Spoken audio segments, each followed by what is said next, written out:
यानंतर एक महत्त्वाची बातमी, सौदी अरेबियाचा दौरा अर्धवट सोडून पंतप्रधान नरेंद्र मोदी दिल्लीत परत येणार आहेत। आज रात्रीच मोदी दिल्लीत परत येणार आहेत। 22 आणि 23 म्हणजे आज आणि उद्या असा त्यांचा 2 दिवसांचा सौदी अरेबियाचा दौरा होता।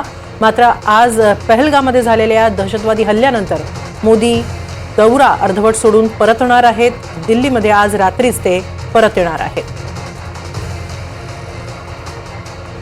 सौदी अरेबियाच्या दौऱ्यावरून पंतप्रधान नरेंद्र मोदी हे आज रात्रीच परत येणार आहेत। 2 दिवसांचा हा त्यांचा दौरा होता, मात्र हा दौरा आता ते पूर्ण करणार नाहीयेत। रात्रीच ते परत येणार आहेत।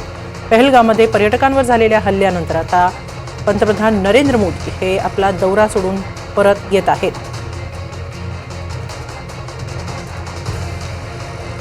याबाबत अधिक माहिती घेऊया आमचे प्रतिनिधी रामराजे शिंदे यांच्याकडून। रामराजे, अधिक माहिती।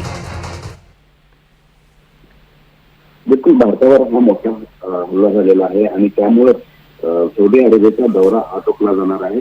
खरं तर जो नियोजित कार्यक्रम होता त्यानुसार उद्या रात्री पंतप्रधान नरेंद्र मोदी भारतामध्ये परतणार होते, परंतु आता हा दौरा जो आहे तो आटोपलेला आहे आणि बाकीचे कार्यक्रम जे आहेत ते रद्द केलेले आहेत आणि त्याच्यामध्ये ऑफिशियल डिनर सुद्धा रद्द करण्यात आलेला आहे।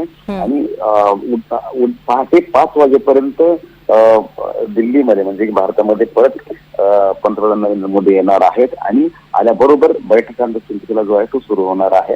कारण हा दहशतवाद्यांनी केलेला हा मोठा हल्ला आहे, त्याच्यामध्ये 25 ते 27 पेक्षा जास्त लोकांचा मृत्यू झालेला आहे।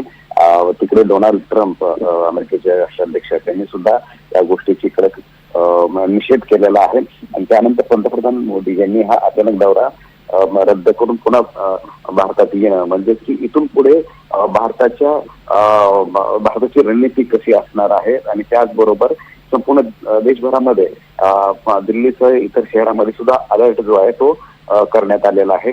या पार्श्वभूमीवर उद्या पंतप्रधानांच्या बैठका या महत्वाच्या असतील आणि पुढे रणनीती काय असणार आहे हे सुद्धा महत्वाचं असणार आहे। तर दुसरीकडे अमित शहा जे आहेत ते श्रीनगरमध्ये ठाण मांडून बसलेले आहेत।